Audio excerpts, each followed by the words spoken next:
दोस्तों, एक सरता नाम की महिला थी जो कि बहुत ज़्यादा बेबस और लाचार थी। उसकी वजह ये थी कि जो उसका पति था अब इस दुनिया में नहीं रहा था।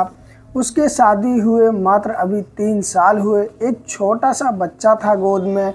कमाने वाला कोई था नहीं, सास ससुर पहले ही ख़त्म हो चुके थे। अब उसको अपना गुजारा तो करना था और जो मायके वाले थे उसके माता पिता वो तो ख़त्म हो चुके थे पहले ही। उसके भैया और भाभी थी, उन्हें ज़्यादा मतलब था नहीं सरता को लेकर के, इसलिए किसी न किसी तरीके से सरता अपना गुजारा करती थी। कोई मदद कर दे तो कर दे, नहीं तो थोड़ी बहुत मेहनत मजदूरी कर लिया करती थी खेतों में और गुजारा किया करती थी। दोस्तों, होता ऐसा है कि सरता एक दिन बाज़ार जाती है और बाज़ार जाने के बाद में अपनी ज़रूरत की चीज़ें खरीदती है, सब्जियां वगैरह लेती है और घर चली आती है। घर आने के बाद में देखती है कि उसका जो पर्स होता है पैसों का वो कहीं खो गया है, पर्स उसका मिलता ही नहीं है। अब दोस्तों, होता ऐसा है कि वो दोबारा फिर से बाज़ार जाती है क्योंकि उसके जो पास जो थोड़े बहुत पैसे होते हैं वो उसी पर्स में होते हैं। अब वही पर्स ही खो गया है तो आखिरकार वो करे तो करे क्या। वो जाती है, पूरा बाजार ढूंढ मारती है, लेकिन दोस्तों वो पर्स नहीं मिलता है। वो पर्स किसी के हाथ में पड़ चुका था। इधर जो सरता होती है वो रोते हुए घर आ जाती है और सोचती अब क्या होगा, क्योंकि उसमें जो 400-500 रुपये पड़े हुए थे वही उसके लिए सारे पैसे थे। सरता रोती है और अपने नसीब को कोसती है कि कैसा ऊपर वाले ने नसीब लिखा, पहले मेरा पति छीन लिया और मेरे यहाँ पर कोई है भी नहीं, ना ही मेरी सास ससुर है, ना ही मेरे माता पिता हैं। भैया भाभी हैं, उन्हें कोई मतलब नहीं। भैया जो है अपनी पत्नी के कहने पे यानी कि उसकी भाभी के कहने पे चलता है, वो भी अपनी बहन की मदद करता नहीं है। एक छोटा बच्चा है सरता के पास में। तमाम बातें सोच सोच के सरता बैठ कर के रो रही होती है कि दोस्तों इतने में ही एक फ़ोन आता है उसके फ़ोन पर। अब दोस्तों जैसे ही फ़ोन आता है तो उसमें आवाज़ आती है कि आप कौन बोल रहे हैं। तो सरता कहते आप बताइए आपने किसके पास फ़ोन मिलाया है।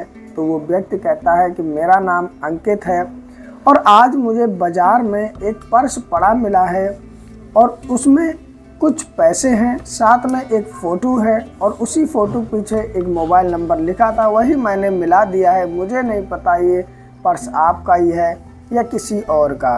तो सरता कहती हाँ, वो मेरा ही फ़ोटो है और मेरा ही मोबाइल नंबर है। दरअसल वो किसी वजह से किसी ने मांगा था मोबाइल नंबर और फ़ोटो, तो उसी के लिए मैंने वो लिख करके रख रखा था।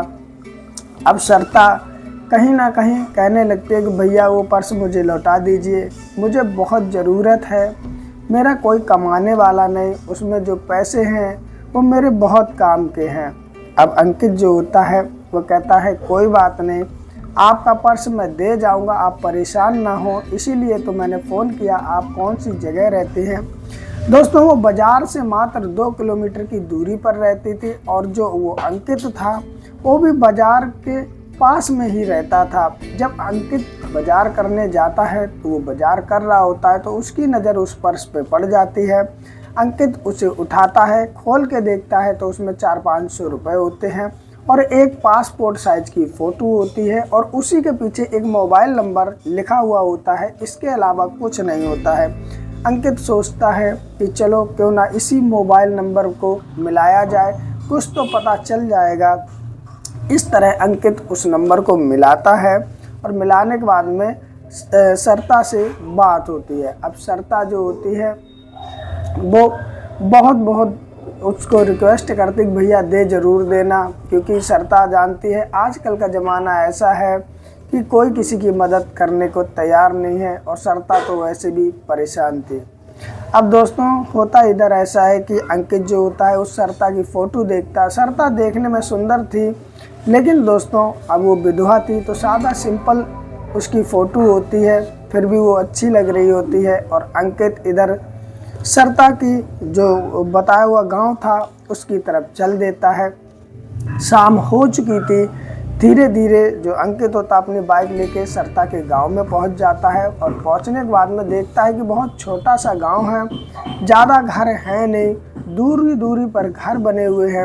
अब अंकित को ये नहीं पता होता है कि आखिरकार सरता किस घर में रहती है, कौन सा उसका घर है। अंकित फिर से फ़ोन मिलाता है और कहता है कि देखो मैं तो आ गया, लेकिन मुझे समझ में नहीं आ रहा आपका घर कौन सा है। सरता बाहर निकलती तो देखती है कि अंकित थोड़ी दूरी पर खड़ा है। अंकित की तरफ इशारा करती है सरता। सरता की आंखों में एक चमक लौट आई थी, बहुत वो खुश थी कि उसके जो पैसे थे वो मिल जाएंगे। अब जो सरता होती है जब इशारा करती तो अंकित अपनी बाइक आगे बढ़ाता है और सरता के घर के आगे लगा देता है और लगाने के बाद में बाइक से उतरता है और उतरने के बाद में सबसे पहले तो सरता का जो पर्स होता है वो सरता को दे देता है। सरता जब अपना पर्स देखती है उसमें उसके पैसे वैसे के वैसे ही रखे हुए थे, साथ में उसमें जो भी सामान था उसका उसे वैसा ही रखा था, यानी ज़्यादा सामान था नहीं। वो फ़ोटो थी, पैसे थे, कुछ खुले पैसे चिल्लड़ पड़े हुए थे। सरता बहुत ज़्यादा खुश हो जाती है, अंकित का धन्यवाद करती है, कहती है कि आज के समय में भी ऐसे लोग हैं जो कि एकदम ईमानदारी से रहते हैं, नहीं तो आज के समय में कौन पर्स लौटाने आता, पैसे लेता जेब में डालता और चला जाता। अंकित कहता नहीं नहीं ऐसी बात नहीं है। अब अंकित कहता अगर बुरा ना मानो तो एक बात पूछे, तो सरता कहती पूछो। अंकित कहता इसमें इतने ज़्यादा पैसे हैं नहीं और फिर भी तुम इतना परेशान, इसमें मात्र 400-500 रुपये थे और तुम इतना ज़्यादा परेशान हो। तो सरता कहती है कि तुम्हारे लिए हो सकता ये बहुत थोड़े पैसे हो, लेकिन मेरी जो कहानी है ये ऐसी है कि कुछ पूछो ही मत। सरता कहती है आओ अंदर बैठ जाओ।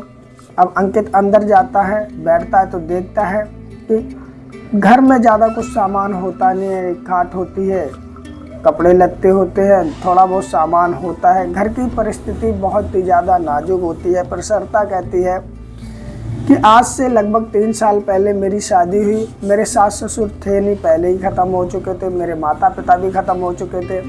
मैं अपने भैया भाभी पर एक तरह से बोझ लग रही थी, इसीलिए उन्होंने उल्टा सीधा रिश्ता देखा, यानी कि उन्होंने मेरे जो पति थे उन्हीं के साथ में शादी कर दी और हम अच्छे से रहने लगे। मेरा एक बच्चा भी है। उसके बाद में मेरे पति का एक्सीडेंट हो जाता है, वो ख़त्म हो जाते हैं। अब मेरी ज़िंदगी में कोई नहीं। मैंने भैया भाभी से मदद मांगी, लेकिन उन्होंने कह दिया मैंने शादी कर दी, अब तू जाने तेरा काम जाने। इसलिए ना तो वो लोग मदद करते हैं, अब मेरा कोई कमाने वाला नहीं है और मैं कैसे खर्चा चलाऊं। थोड़ा बहुत कोई मदद कर देता है तो कर दे, नहीं तो मैं खेतों में मेहनत मजदूरी कर लेती हूँ, जो भी मिल जाती है उसी से अपना खर्चा चलाती हूँ। और वो बताते बताते आँखों में उसके सरता के आंसू आ जाते हैं और कहती है यही मेरी कहानी है, पता नहीं कैसे कटेगी ज़िंदगी और ये 500 रुपये मेरे लिए बहुत है। कहीं ना कहीं अंकित भी भावुक हो जाता है सरता की कहानी सुनने के बाद में, कि कहता है कि आखिरकार कैसी ये ऊपर वाले ने रचना रची है, किसी को इतना पैसा दे दिया और किसी को इतना दुख दे दिया। अंकित जो होता है कहता है कि आप दूसरी शादी कर लो। तो जो सरता होती है वो कहती है ऐसे कैसे कर लूँ, कहाँ चली जाऊँ। अगर मेरे आज माता पिता होते तो वो मेरे बारे में कुछ सोचते। मेरा जो भैया है वो भाभी के कहने पे चलता है और कुछ भी सोचता नहीं है मेरे बारे में। अंकित जो होता है और बातें करता है सरता से और सरता के बारे में पूछता है, कहता है देखने में तुम सुंदर हो, अच्छी हो, तुमसे तो कोई भी शादी कर लेगा। अब दोस्तों धीरे धीरे इनकी बातें होने लगती हैं। उसके बाद में सरता जो होती है चाय बनाकर लाती है, अंकित चाय पीता है। अंकित बार बार उसके सरता की तरफ देख करके यही सोच रहा था कि सरता दिखने में सुंदर है, लेकिन ऊपर वाले ने इसके साथ नाइंसाफ़ी कर दी, इसका पति ले लिया। लेकिन हो ही क्या सकता, ऊपर वाले की जो मर्जी थी वो तो होना ही था। अब अंकित जो होता है जब चलने का नंबर आता है तो सरता से कहता है कि ये मेरा नंबर है, जो भी मदद की ज़रूरत हो मुझे फ़ोन कर दिया करना बेझिझक। और चलते समय कुछ पैसे अपनी जेब से निकालता है, सरता को देता है। सरता जो होती है वो मना करने लगती, कहती नहीं नहीं मैं आपके पैसे नहीं ले सकती। अंकित कहता है कि मेरे पास पैसों की कमी नहीं है, मैं अच्छा काम करता हूँ, अच्छा मेरा बिजनेस है, ये पैसे तुम रख लो। सरता को ज़बरदस्ती 1000 रुपये और दे देता है। सरता ना चाहते हुए भी रख लेती है। अंकित उस दिन चला जाता है। अब दोस्तों इधर सरता जो होती है अंकित के बारे में सोचती है कि अंकित कितना भला इंसान है, एक तो मेरे पैसे दे दिए ऊपर से 1000 रुपये और मुझे दे गया। आज के ज़माने में कौन किसकी मदद करता है। सरता जो होती है अब अपना काम करती है, अपने बच्चे को देखती है और खाना पीना बनाती है, खा पी के सो जाती है। दोस्तों अगला दिन सुबह होता है कि अंकित का फ़ोन आ जाता है और सरता से पूछता है कैसी हो। सरता कहती मैं ठीक हूँ, तुम सुनाओ। अंकित कहता है मैं भी ठीक हूँ। दोस्तों धीरे धीरे इन्हों में बातों का सिलसिला शुरू हो जाता है। जब बातों का सिलसिला शुरू हो जाता है तो कहीं ना कहीं अब ये एक दूसरे से घुलने मिलने लगते हैं। कभी कभार अंकित सरता के घर पे निकलते बैठते आ जाया करता था, ज़्यादा वो भी नहीं आता था। इसलिए नहीं आता था कि वो अंकित खुद नहीं चाहता था कि उसके गांव वाले कुछ उल्टा सीधा सरता के बारे में सोचें या कहें। एक दिन दोस्तों होता ऐसा है कि अंकित सरता के पास में आता है और कहता है कि चलो आज मैं तुम्हें कपड़े दिलाना चाहता हूँ, बुरा मत मानना। तो सरता मना करती नहीं नहीं मैं कपड़े नहीं लूँगी। अंकित बहुत कहता है कि मैं तुम्हें कपड़े दिला दूं चलो। तो सरता कहती आखिरकार मैं कपड़े कैसे पहन सकती, मेरा पति होता तो मैं सजती संवरती श्रृंगार करती, मैं किसके लिए कपड़े पहनूं, मेरा जीवन ही सादा सिंपल है। अब इधर अंकित जो होता है कि ऐसी बात है तो सरता कहते हाँ। तो अंकित चला जाता है, सीधा अपने घर पे जाता। अपने घर पे जाने के बाद में अपने माता पिता से कहता है कि माँ एक लड़की है जिसकी शादी हुई थी और शादी होने के बाद में उसका एक बच्चा हुआ और फिर उसका पति 3 साल के अंदर ही ख़त्म हो जाता है, क्या उसे जीने का अधिकार नहीं है। तो अंकित की जो माँ होती है वो कहती बिल्कुल है। तो अंकित कहता क्या वो दूसरी शादी कर नहीं सकती। तो अंकित के माता पिता कहते बिल्कुल कर सकती है। अब अंकित ये कहता उसके माँ नहीं है पिता नहीं है, उसकी शादी कराएगा कौन। तो अंकित कहता है माँ मैं उससे शादी करना चाहता हूँ, क्या मैं कर सकता हूँ। तो अंकित के जो माता पिता होते हैं शुरुआत में तो कुछ सोचते हैं, क्योंकि अंकित भी अच्छे पैसे वाले घर से था, उसका अपना काम था, खेती भी थी। अब उसके माता पिता कहते बेटा अगर तू ऐसी शादी करेगा तो लोग क्या कहेंगे। तो अंकित कहता है कि आज का इंसान लोगों के चक्कर में ही तो कुछ करता नहीं है, क्योंकि लोग सिर्फ टांग खींचते हैं, जब समय आता है तो कोई भी अपने दिखाई नहीं देते हैं। वो अपने माता पिता को समझाता है, फिर उसके माता पिता मान जाते, कहते जैसी तुम्हारी मर्जी, क्योंकि अंकित की अभी तक शादी हुई नहीं थी।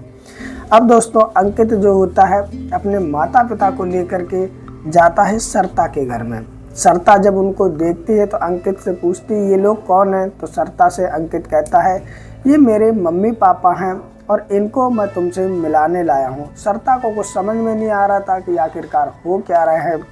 अब अंकित जो होता है वो कहता है कि मैं तुम्हें पता किस लिए मिलाने लाया हूँ। तो सरता कहती नहीं। तो अंकित फिर खुल करके बता देता है कि तुम मुझे पसंद हो, तुम कह रही थी मैं किसके लिए सजूं संवरूं और क्या पहनूं, तो मैं कह रहा हूँ मैं तुमसे शादी करना चाहता हूँ, उसके बाद में तुम जी भर के सजना संवरना, मेरे लिए संवरना, क्या तुम मुझसे शादी करना चाहते हो। इतनी बात जैसे ही सरता सुनती है तो कहीं ना कहीं उसकी आंखों में आंसू आ जाते। जैसे ही वो आंसू देखता अंकित तो कहता नहीं नहीं कोई ज़बरदस्ती नहीं है, अगर तुम्हारी इच्छा हो शादी करने की तो तुम मुझसे शादी करना, अगर तुम्हारी इच्छा शादी करने की नहीं है तो तुम बिल्कुल भी शादी मत करो, आगे तुम्हारी मर्जी है, मेरी तरफ से कोई जोर ज़बरदस्ती नहीं है। दरअसल सरता के आंखों में तो आंसू इसलिए आ गए थे कि वो सोच रही थी अंकित कितना अच्छा इंसान है, मेरी मदद की, मेरा पर्स लौटाया और मदद करने के बाद में वो मुझसे शादी भी करना चाहता है और इतना पैसे वाला होने के बाद भी। सरता कहती है मैं शादी तो कर लूँगी लेकिन मेरा ये बच्चा मेरे ही साथ रहेगा। तो अंकित कहता मैंने कब मना किया है, मैं तो बच्चे के साथ में तुम्हें अपनाने को राज़ी हूँ और ये तुम्हारा नहीं हमारा बच्चा है। ऐसे मान के चलो। इतनी बात जैसे ही सरता सुनती है, अंकित के गले से लग जाती है। गले से लगने के बाद में फिर रोने लगती है। जो अंकित के माता पिता होते हैं वो भी चुप कराते हैं और कहते हैं कि आज से तुम मेरी बहू बन के मेरे घर चलना, तुम्हारा कोई अपना हो तो उसे बुला लो। इतनी बात जैसे ही सरता सुनती है वो कहता, अपना कौन अपना है, जिसने एक बार मुझे मुड़ के नहीं देखा कि मेरी बहन कैसी है कैसी नहीं है, कौन अपना। मेरा इस दुनिया में मेरे भाई और भाभी के अलावा कोई है ही नहीं और उन्हें मुझसे मतलब नहीं, तो फिर अपना कौन।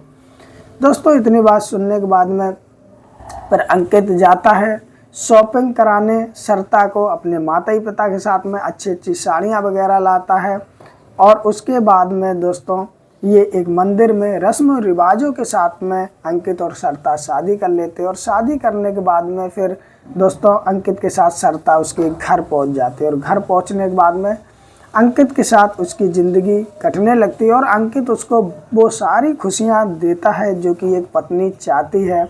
और सरता भी अब बहुत ज़्यादा खुश होती है अंकित के साथ में रह करके और घर का सारा काम काज करती है, संभाल लेती है पूरी जिम्मेदारी के साथ में। अंकित के माता पिता भी खुश थे कि सरता जैसी बहू मिली, उनके भी नसीब खुल गए। तो दोस्तों आज की रही ये कहानी आप लोगों को कैसी लगी हमें कमेंट करके ज़रूर बताएं। और दोस्तों अगर अच्छी लगी है तो लाइक भी कर दें और दोस्तों इस वीडियो को ज़्यादा से ज़्यादा शेयर कर दें। इस तरह कहानी और सुननी है तो दोस्तों चैनल सब्सक्राइब कर लें और बेल आइकन प्रेस करके ऑल पे ज़रूर कर दें। और दोस्तों मुझे सपोर्ट ज़्यादा करें, शेयर ज़्यादा करें, लाइक करें। फिर मिलते हैं किसी और कहानी के साथ, तब तक के लिए नमस्कार।